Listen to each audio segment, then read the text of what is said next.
안녕하세요. 저는 공대를 졸업하고 지금은 둘째를 임신해서 태교에 집중하고 있는 40대 여자입니다. 제가 들려드릴 이야기는 저에게 불과 몇 년 안 되어 일어난 일들이며 사건의 일부는 현재 진행 중입니다. 그래서 더욱 사연을 올리기가 두렵기도 하고 주변에서 알아볼까봐 자세하게 쓰기 어려운 점 이해 부탁드려요.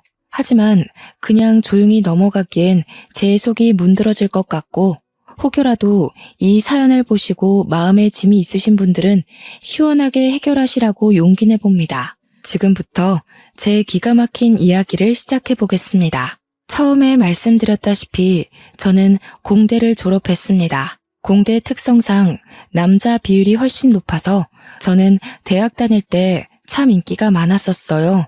솔직히 어디 가서 빼어나게 예쁜 얼굴은 아니지만 못났다는 소리는 단 한 번도 들어본 적 없었습니다. 대학 생활을 하면서 살면서 이렇게 많은 고백을 받아볼 일이 있을까 싶을 정도로 대시를 많이 받았습니다. 하지만 그 당시에 저는 연애에는 딱히 관심이 없었고 통금까지 있었을 정도로 아버지께서 엄하셨기 때문에 엄두도 내지 않았죠. 보통은 제가 한두 번 거절하면 다들 물러서곤 했는데 딱 한 선배만큼은 제가 귀찮을 정도로 저한테 들어붙었습니다. 그 선배 이름은 김주은이었어요. 솔직히 성격이 별로 좋아 보이진 않아서 친하게 지내거나 그런 일은 없었던 선배였습니다. 생긴 건 그래도 잘생긴 편에 속하긴 하는데 은근히 느껴지는 약간 날라리의 기운이 있었다고 하시면 이해하기 쉬우실까요? 굳이 성격 이야기를 한 건 툭하면 후배들 불러다가 인사 안 한다고 기합 같은 걸 주기도 하고 억지로 동기들에게 술을 먹이기도 하고 그랬어요. 그래서 참 사람이 덜 됐구나 하고 생각했었는데 싸움도 꽤 잘하는지 다른 선배들도 주은 선배한테는 함부로 못하더라고요. 저는 성인이 되어서까지 힘자랑을 하는 그 사람이 그렇게 좋아 보이지 않았습니다. 당연히 고백도 거절했고요. 하지만 그럴수록 저한테 더 다가오려고 하더라고요.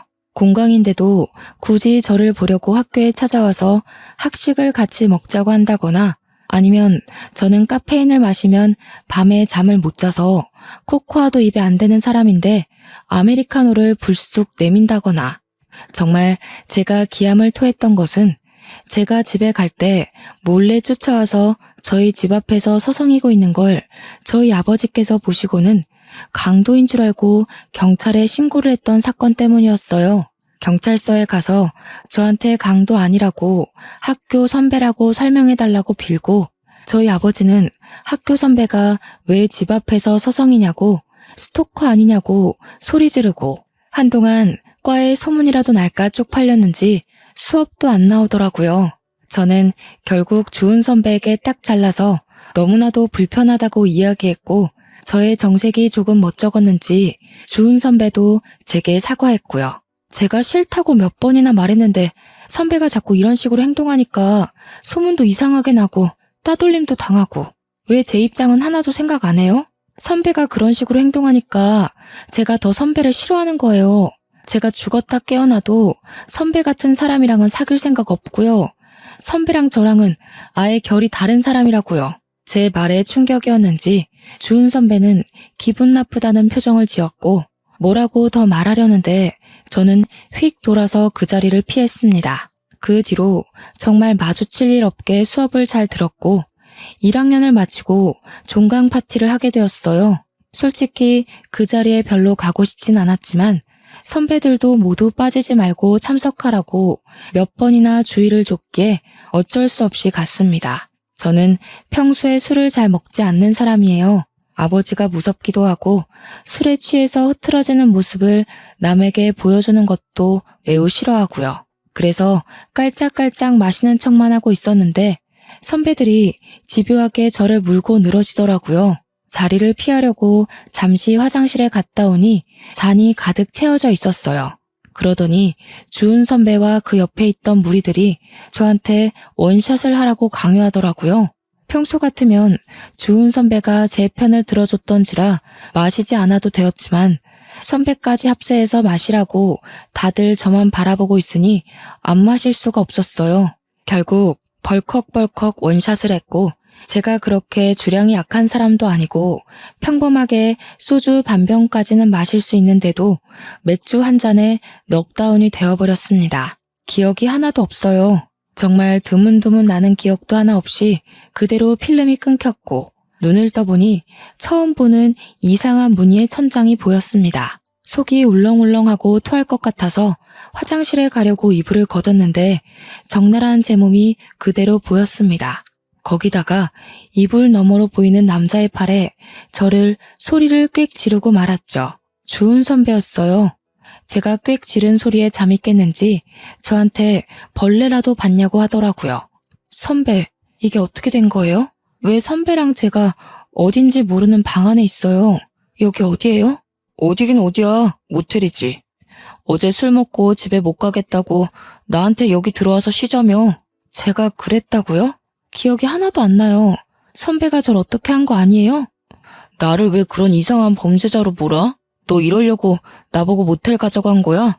와, 너 무섭네. 이런 식으로 한 건 했다 이거야 지금? 그게 다 무슨 소리예요? 네가 지금 나한테 덤터기 씌우잖아.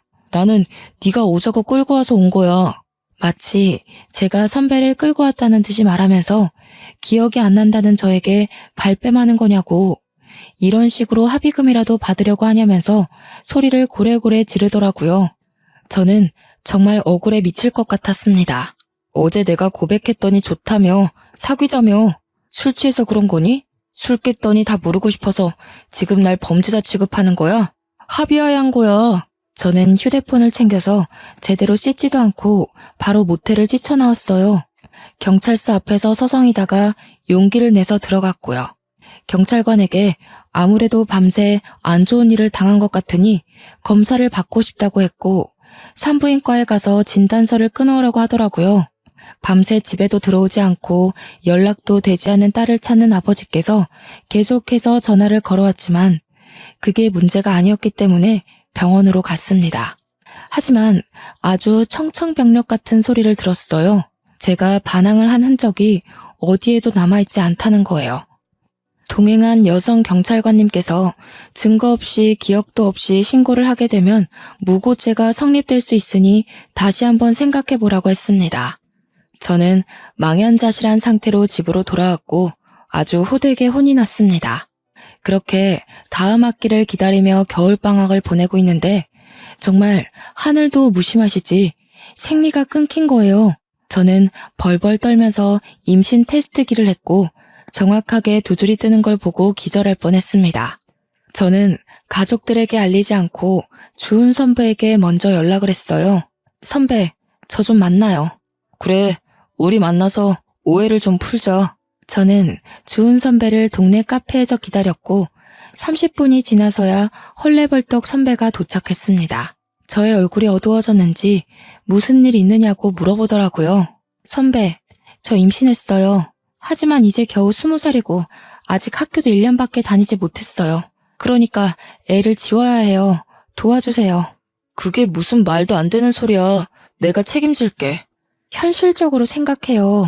지금 우리 대학생이라고요. 그게 무슨 문제야. 나는 군대도 다녀왔고 이제 1년만 더 학교를 다니면 졸업이야. 너 출산할 때쯤엔 나도 취업을 할 수 있어. 그러니까 우리 결혼하자. 저는 이 사람을 믿고 결혼해야겠다는 생각이 전혀 들지 않았어요. 무조건 책임질 수 있다, 먹여 살리겠다, 호언장담하는 선배가 답답할 뿐이었죠. 계획도 전혀 없고 그렇다고 집안이 넉넉한 것도 아니고 선배나 저나 그저 부모님께 손 벌려 학교를 다니는 그런 어린애였을 뿐인걸요. 하지만 선배는 쇳불도 당김에 빼랬다면서 그 자리에서 바로 저희 집으로 갔어요. 당연히 오랜만에 외출한 딸이 남자를 하나 덜컥 데려왔으니 저희 집도 난리가 났죠. 거기다가 주은 선배가 아무런 준비도 안 됐는데 다짜고짜 제가 임신한 사실을 알렸어요. 제가 미경이 남자친구입니다. 미경이가 임신을 해서 저희 결혼하겠습니다. 20살밖에 안 된 딸이 임신을 했다니 그것도 밤이고 낮이고 하루 종일 해코지는 당하지 않을까 금이야 오기야 했던 딸이 임신이라니. 저희 어머니는 뒷목을 잡고 주저앉으셨고 아버지는 화가 나서 선배를 발로 찼어요. 선배는 그런 수모를 당하는 와중에도 꿋꿋하게 결혼을 해달라고 버티고 있었습니다. 이성을 찾은 부모님께서 한동안 말이 없으시다가 한숨만 푹푹 내쉬고 어머니는 눈물까지 흘리셨어요. 그런 모습을 보면서 저도 눈물이 쉴 새 없이 흘렀습니다. 하지만 이미 임신은 했고 남자는 결혼하겠다고 하는 마당에 저희 부모님께서 뭘 더 어쩔 수 있었겠어요. 저에게 후회하지 않겠느냐 물었고 저는 아무런 대답도 못했습니다. 솔직히 후회할 것 같았어요. 하지만 잉태한 새 생명을 지우자니 그것도 못하겠더라고요. 결국 저는 학교에 휴학기를 내고 결혼과 출산을 준비했습니다. 산부인과에 가니 임신 5주 차라고 하더라고요. 아이의 심장 소리는 2주 뒤에는 들을 수 있을 거라면서 작은 점이 찍힌 초음파를 보여주는데 또 눈물이 나더라고요. 제가 산부인과를 가든 어딜 가든 제 옆에 꼭 붙어서 저희 부모님께 계속 손에 물 한 방울 묻지 않게 잘해주겠다고 당당하게 말하는 선배가 그제서야 조금 든든해졌어요. 꼭 행복하게 해줄 거라면서 저를 보고 씩 웃는데 그 모습이 조금 멋져 보이긴 하더라고요. 아직 학생의 신분이고 더군다나 어린 나이에 혼전 임신해서 결혼한다는 사실이 조금 부끄러워서 결혼식은 따로 올리지 않았습니다. 혼인신고만 올리고서 선배가 살고 있던 원룸에서 신혼살림을 시작하게 되었어요. 원룸의 환경은 솔직히 좋지 않았고 당장 집을 구할 만큼의 돈은 융통할 수 없어서 어쩔 수 없이 들어가 살게 되었습니다. 선배의 본가는 경상도였어요. 그래서 학교 생활을 위해 서울에서 자취를 하고 있었던 거였죠. 제가 배가 점점 불러오고 아이가 태어나면 원룸에서 키울 수는 없었기 때문에 친정으로 들어가겠다고 말했습니다. 여기 방음도 안 되고 시설도 별로여서 아이를 키우기 힘들 것 같아요. 그러니까 친정집에 들어가서 출산 준비를 하면 좋을 것 같아요. 그게 무슨 소리야? 너 내가 3대 독자인 건 알고 있지? 친정 들어가서 출산 준비한다고 하면 우리 엄마 뒤로 넘어간다. 그러지 말고 나는 여기서 졸업할 때까지만 공부 마치고 돌아갈 테니까 너는 우리 본가에 가 있어. 친정이 코앞인데 굳이 경상도에 있는 시댁에 들어가라고요? 너는 이제 출가 외인이잖아. 거기다가 3대 독자의 씨를 품었는데 당연한 거 아니야? 그리고 나 학교 졸업하면 어차피 우리 고향 쪽으로 취직하려고 했어. 내가 우리 부모님 안 모시고 살면 누가 모셔? 그리고 우리 엄마가 시집살이 시킬 사람도 아니니까 편하게 내 집이다 생각하고 가 있어.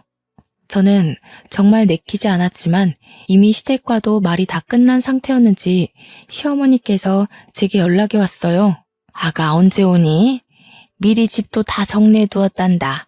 짐부터 먼저 내려보내든가 어른들 너무 오래 기다리게 하는 거 아니다. 저는 그 말에 어쩔 수 없이 친정의 좋은 말로 포장해서 경상도에 홀로 내려가게 되었습니다. 만삭의 몸을 하고 내려가니 처음에는 너무나도 잘해주셨어요.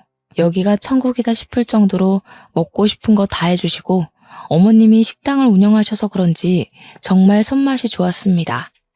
저는 오길 잘했다 할 정도로 편안하게 지내다가 무사히 출산을 했고 조리원까지 잘 갔다가 왔습니다. 저희 부모님께서도 그 사이에 2번 다녀가셨고요.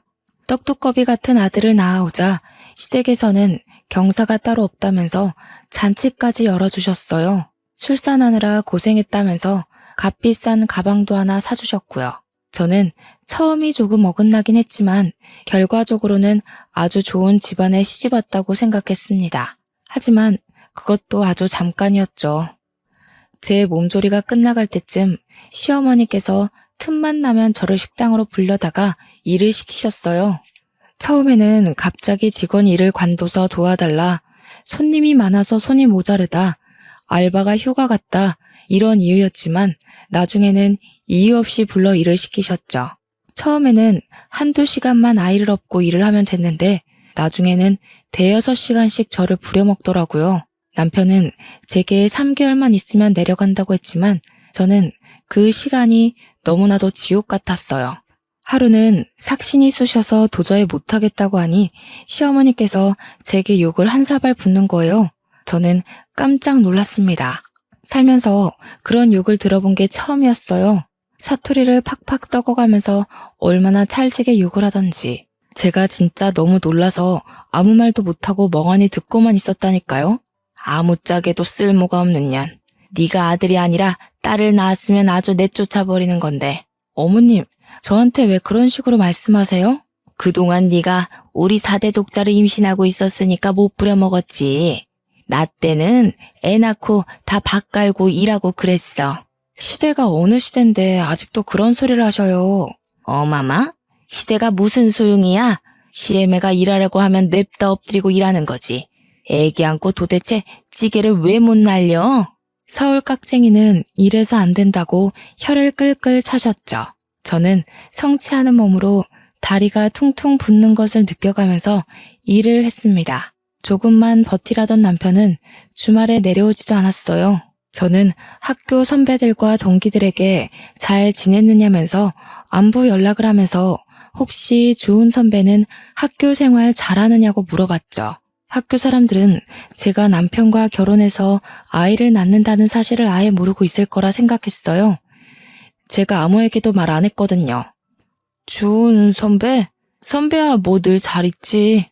맨날 술 먹고 놀러 다니고 진짜 저러고서 어떻게 졸업하나 싶다. 논문을 쓰느라 바빠서 못 내려오겠다던 남편은 맨날 술 먹고 놀고 있다고 하더라고요. 그때 느낀 배신감이란. 역시 사람은 화장실 들어갈 때랑 나올 때랑 다르다고 하더니 틀린 말 하나 없었어요. 근데 미경이 너도 참 걱정이 많겠다. 나? 갑자기 왜? 너 주은 선배 애 낳았다며. 학교에 소문 쫙 났어. 뭐 필요한 건 없어? 야, 아무리 그래도 나한테 말은 했어야지. 얌전한 고양이가 부뚜막에 먼저 올라간다더니 언제 임신까지 한 거야? 저는 머리통을 망치로 한 대 맞은 것 같은 기분이 들었습니다. 솔직히 아무도 몰랐으면 하는 바람이 컸거든요. 일단 20살에 임신을 했다는 것도 좀 그랬고요. 제가 그렇게 피했던 남편이랑 결국 결혼까지 했다는 것도 좀 부끄러웠고요. 저는 대꾸하지 않고 나중에 연락하겠다고 하고 전화를 끊었습니다. 그러자 동기한테 문자가 오더라고요. 읽을까 말까 하다가 문자 메시지함을 딱 열었는데 정말 속이 상했죠. 근데 주은 선배 솔직히 너무 별론 거 알지? 너에 대해서도 안 좋게 이야기하고 다니더라. 그래도 내가 너랑 친한 동기라서 전해주는 건데 아무리 도도한 여자라도 잡아뜨리면 그만이라고. 선배들이랑 이야기하는 거 들었어. 아무튼 이미 결혼도 했고 아이도 낳았으니 내가 오지랖 부리는 게 맞긴 하지만 너도 현명하게 잘 결정하길 바랄게. 정말 결혼한 지 1년도 되지 않았는데 이런 소리를 들으니까 너무 속이 상했어요. 방 안에 웅크리고 엉엉 울어버렸습니다. 그러자 집에서 곡소리가 난다면서 시어머니께서 문을 벌컥 열고 들어와 울 시간 있으면 빨래라도 하라고 하더라고요. 정말 도망치고 싶었습니다. 바로 남편에게 전화를 걸었습니다. 학교에서 도대체 무슨 말을 하고 다니는 거예요? 무슨 소리야. 내가 무슨 소리를 뭐라고 다녔는데. 논문 쓰느라 바빠. 어제도 술 먹고 놀았다면서요. 내가 다 들었어요. 너 동기들 시켜서 나 감시하고 다니니? 진짜 무섭다. 감시라뇨? 동기들이 나한테 현명한 선택을 하래요. 나에 대해서 안 좋게 말하고 다닌다면서요. 아무리 도도해봤자 잡아뜨리면 그만이라고 그렇게 말하고 다닌다면서요. 와, 어떤 새끼가 바로 일렀지? 야, 어차피 너 내 애도 낳았고 우리 혼인신고도 해서 정식 부부잖아. 이제 와서 네가 할 수 있는 현명한 선택이 뭔데? 우리 엄마가 전화해서 그러더라. 너 요즘 몸 아프다고 식당 일도 안 돕는다며? 자고로 시집 왔으면 시댁 살림에 제대로 신경 쓰고 살아야지. 가서 식당 일도 척척 도와드리고 빨래랑 설거지도 좀 하고. 그래야 이쁨을 받을 거 아냐. 네가 나한테 시집 와서 잘한 게 뭐가 있어? 아들 낳은 거? 그것도 내 씨가 좋은 거지. 네가 잘한 게 아니라. 맞지? 저는 남편과 통화가 끝나자마자 친정아버지께 전화를 걸었어요. 오랜만에 딸에게 전화가 와서 신나게 전화를 받으신 아버지께서 딸이 엉엉 울고 있으니 무슨 일이냐며 당장 말하라고 하시더라고요. 지금 남편이 제게 한 말, 시어머니께서 제게 한 행동을 모조리 다 일렀습니다. 아버지는 짐부터 싸놓고 기다리라고 하셨어요.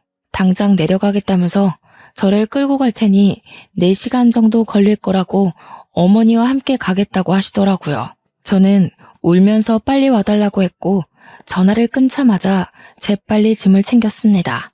아이가 먹을 분유와 우유병, 기저귀도 넉넉하게 챙기고 방 안에서 꼼짝 않고 아버지를 기다렸어요. 4시간하고도 30분이 더 지나자 밖이 소란스러웠고 저희 부모님께서 도착하셨다는 걸 알게 되었습니다. 저는 황급히 뛰쳐나가 아이부터 어머니께 안겨드렸어요. 시어머니는 이게 다 무슨 일이냐면서 어이없어 하셨고요. 우리 애 당장 데려가겠습니다. 밑도 끝도 없이 잘해주겠다는 말에 고민하면서 시집을 보낸 건데 이게 다 무슨 짓입니까? 아니, 내가 뭘 어쨌다고 우리 집 와서 이런 소란을 피우십니까? 사돈어른. 사돈이라고 하지도 마시오. 우리 귀한 딸 데려다가 밭일이 뭐 어쩌고 어째요? 거기다가 식당 일까지 하라 그랬다고요? 욕도 하고. 우리 집 식구가 되었으니 같이 돕고 살자는 거죠. 그리고 아이는 왜 데려가려고 그래? 우리 집 4대 독자야. 절대 못 줘. 애가 물건입니까? 주고 말고 하게. 애는 엄마랑 있어야죠. 아버지는 시어머니의 팔을 확 뿌리치고는 가방을 챙겨서 저와 아이를 차에 태우셨습니다. 시어머니는 당연히 난리가 났죠. 당장 내 손주 내놔라 하면서 소리를 쳤지만 아버지는 차 문을 잠가버리시고는 집으로 출발하셨습니다. 저는 아버지 차 안에서 정말 꿀잠을 잤어요. 그렇게 맘 편히 잔 것도 참 오랜만이었습니다. 집에 도착해서 엄마가 차려주는 밥상을 보니 정말 제가 불효를 저질렀다는 걸 알게 되었죠. 눈물이 자꾸만 나와서 밥을 못 씹겠더라고요. 그런 저를 보면서 아버지도 눈물을 슬쩍 훔치셨고요. 아이를 봐줄 테니 들어가서 푹 쉬라는 말에 정말 오랜만에 울고불고 보채는 아가를 어머니께 맡기고 방으로 들어와 단잠에 빠졌습니다. 그간 몇 시간 못 자고 일하고 애보고 정말 힘들었는데 내 집에서 푹 자도 된다는 생각을 하니 깊게 아주 오래 잠이 들었어요. 뭔가 쿵쾅거리는 소리에 눈을 떠서 휴대폰을 보니 다음날 오전 11시더라고요. 정말 14시간 정도를 깨지 않고 푹 잔 거예요. 그래서인지 몸도 상쾌하고 좋았습니다. 휴대폰에 찍힌 남편의 부재중 통화 40통을 보기 전까지요. 소란스러움에 후다닥 거실에 나가보니 시어머니께서 짐을 바리바리 싸들고 거실에 앉아 계셨어요. 아버지와 어머니는 화가 잔뜩 나 있었고요. 저를 보자마자 시어머니께서 아주 불쾌하다는 듯 말씀하셨습니다. 우리 집 4대 독자를 데려가고도 무사할 것 같니? 나도 여기서 좀 지내겠다. 식당도 문 닫고 왔으니 아주 시간 많아. 당장 내 손주 안 내놓을 거면 나도 너네 친정에서 너희 엄마 밥 먹으면서 편하게 좀 쉬자. 이게 무슨 몰상식한 짓이에요? 내가 가방끈이 좀 짧아요. 배운 게 없어. 어릴 때부터 식당 일 하느라 못 배웠거든. 그러니까 내 손주 내놓으시던가 아니면 나도 여기서 살 거니까 그런 줄 아쇼. 저는 정말 애를 줘버리고 싶었지만 저 똘망똘망한 눈으로 우리 어머니의 품속에 폭 안긴 아가를 보면 차마 그럴 수 없었습니다. 저는 어쩔 수 없이 남편에게 전화를 걸었어요. 남편도 이 사정을 모두 알고 있는지 전화를 받자마자 저한테 쏘아대더라고요. 그러게 왜 생각 없이 짐을 싸서 그렇게 나가고 그래? 내가 오죽 힘들었으면 그랬겠어요? 나한테 손에 물 한 방울 안 묻히게 해준다면서요. 그땐 그때고 지금은 지금이지. 됐고 이렇게 된 거 우리 엄마 따끈한 밥상이나 잘 챙겨드려.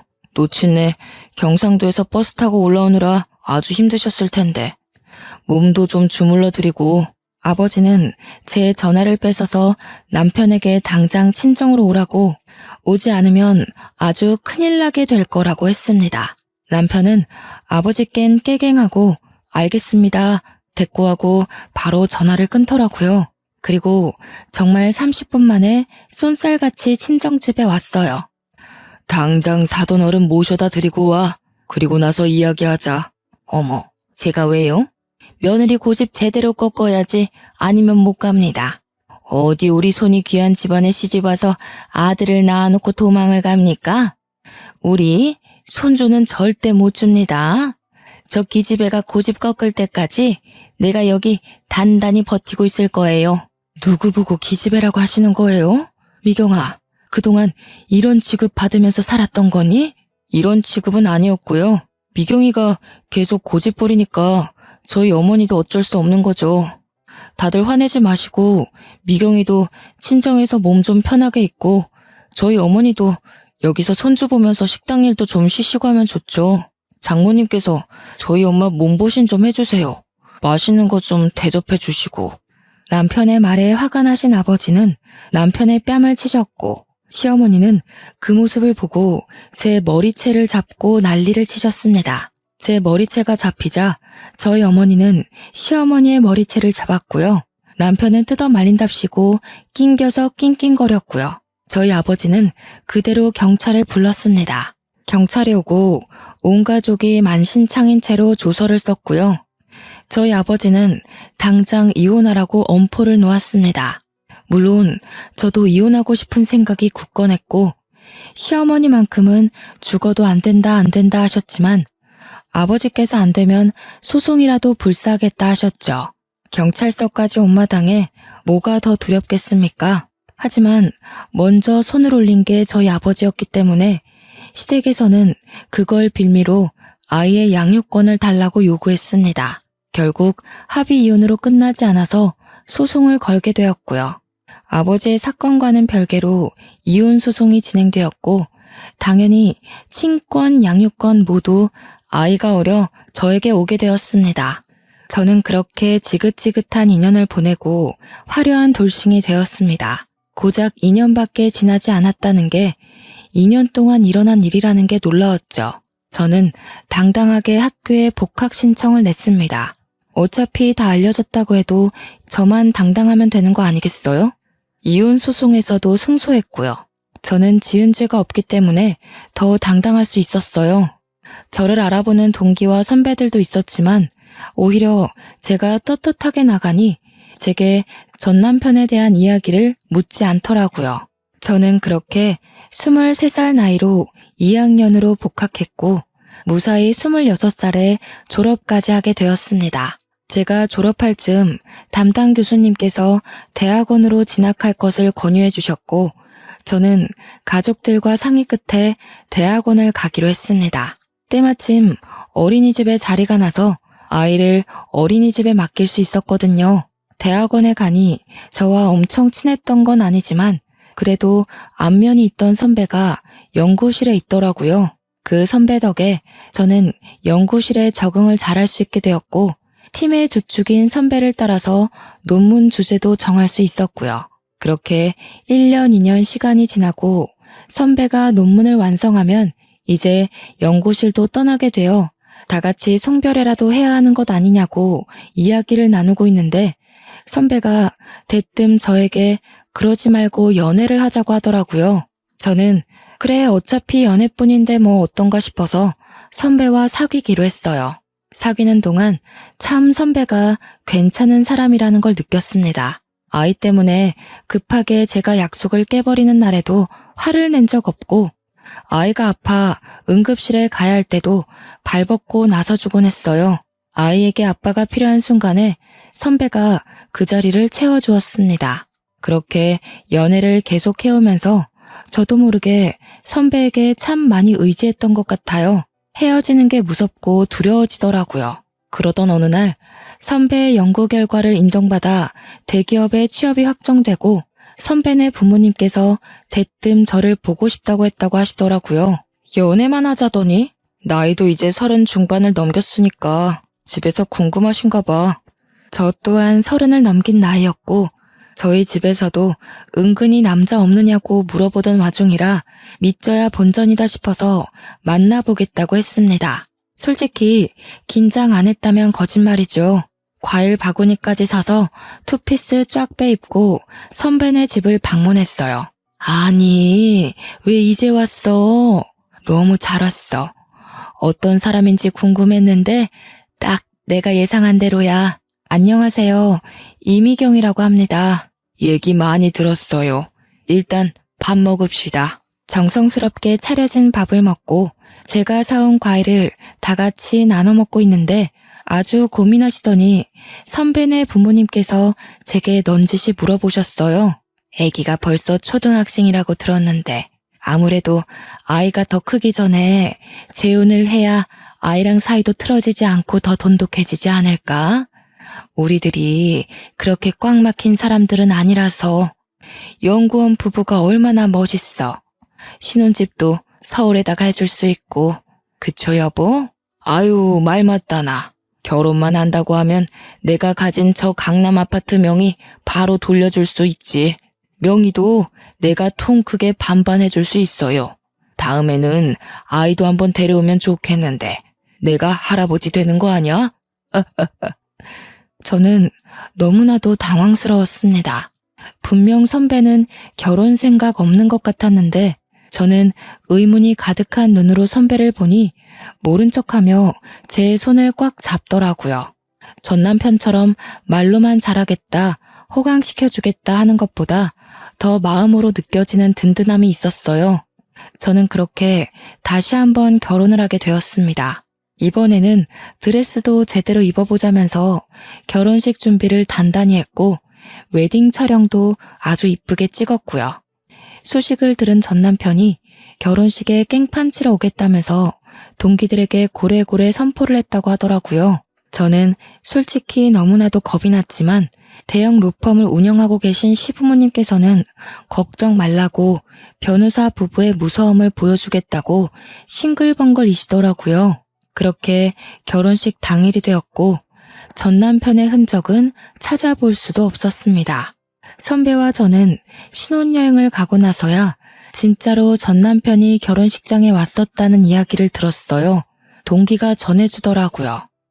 아니, 나는 진짜 그런 뻔뻔한 인간 처음 봤다. 그 인간 학점 말아먹고 결국 취직 안 돼서 아직도 백수로 산다고 하던데?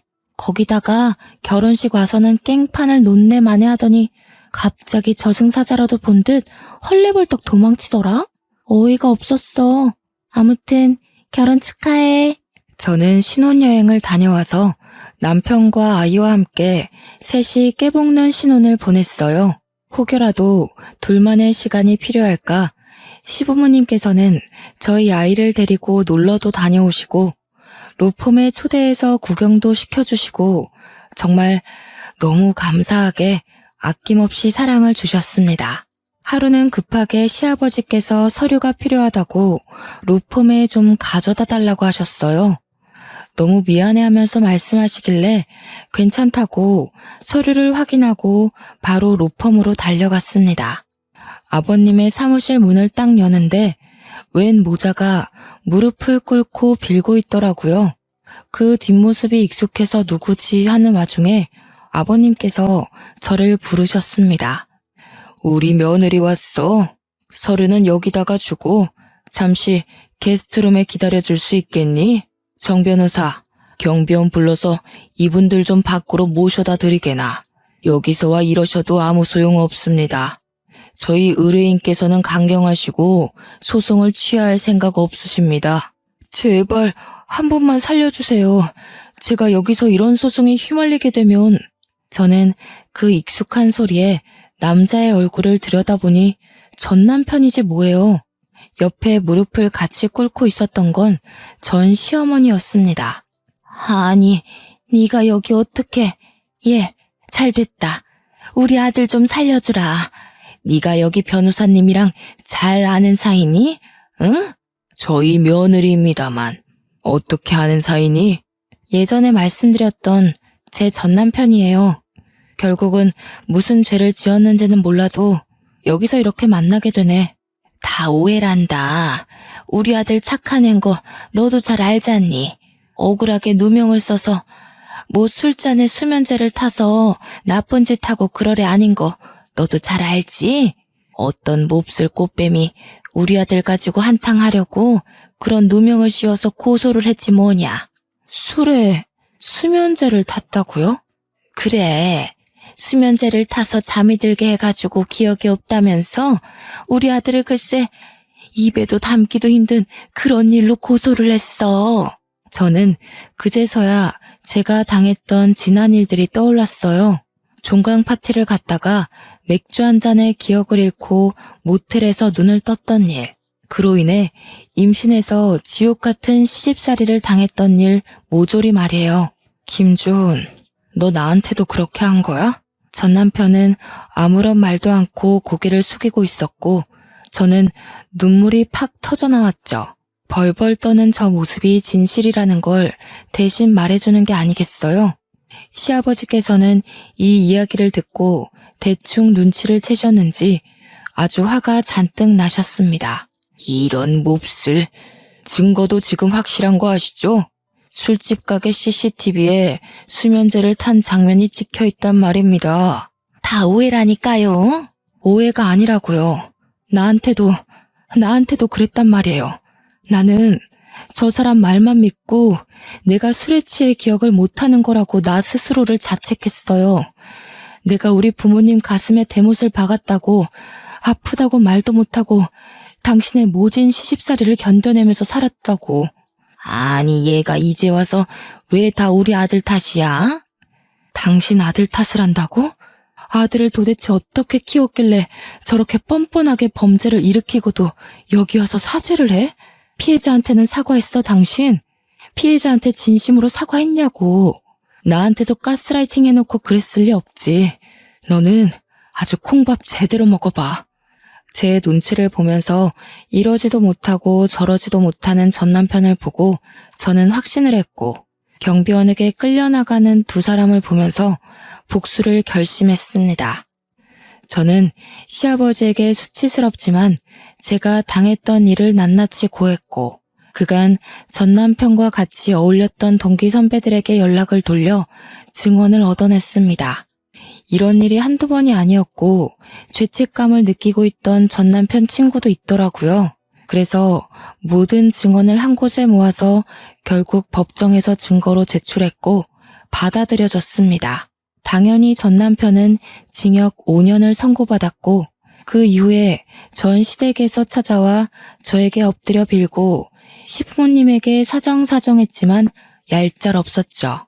이 일을 계기로 저희 아들에게도 접근할 수 없도록 접근 금지 명령도 내렸습니다. 이게 다 법조인인 시부모님 덕분에 일사천리로 진행될 수 있었죠. 아직 위자료 관련한 부분에 있어서 법원 판결이 나지 않아 기다리고 있는 중입니다. 기다리는 와중에 정말 너무나도 감사하게 저희 부부에게 둘째가 찾아왔어요. 당연히 저희 시댁에서는 경사가 났다면서 제가 침대 밖으로 나올 수도 없게 극진히 대접해주고 계시고 이런 시댁의 사랑을 받는 모습을 보고 저희 친정 부모님도 좋아하시고요. 양가가 서로 친하게 지내면서 서로를 생각해주는 모습이 딱 제가 원하던 이상적인 부부의 모습이었답니다. 저는 이 행복을 가지고 앞으로 마무리해야 할 전 남편과의 소송을 잘 이겨내 보려고 합니다. 아마 든든한 저희 시부모님 덕분에 소송에서 지게 될 일은 단 1%도 없지만 그래도 끝까지 아주 나락으로 보내버릴 예정입니다. 5년형을 받고도 반성을 하고 있는지 어쩐지 전 시어머니께서 매번 그렇게 면회를 간다고 하시더라고요. 둘이 아주 부둥켜 앉지만 않았지 울고불고 한다고 하던데 남의 눈에서 눈물을 그렇게 뽑아댔으니 지들 눈에서는 피눈물 흘려야죠. 저도 마음 아주 단단히 먹고 이겨낼 겁니다. 도와주는 가족들이 옆에 있으니까요. 지금까지 제 이야기를 들어주셔서 너무나도 감사합니다.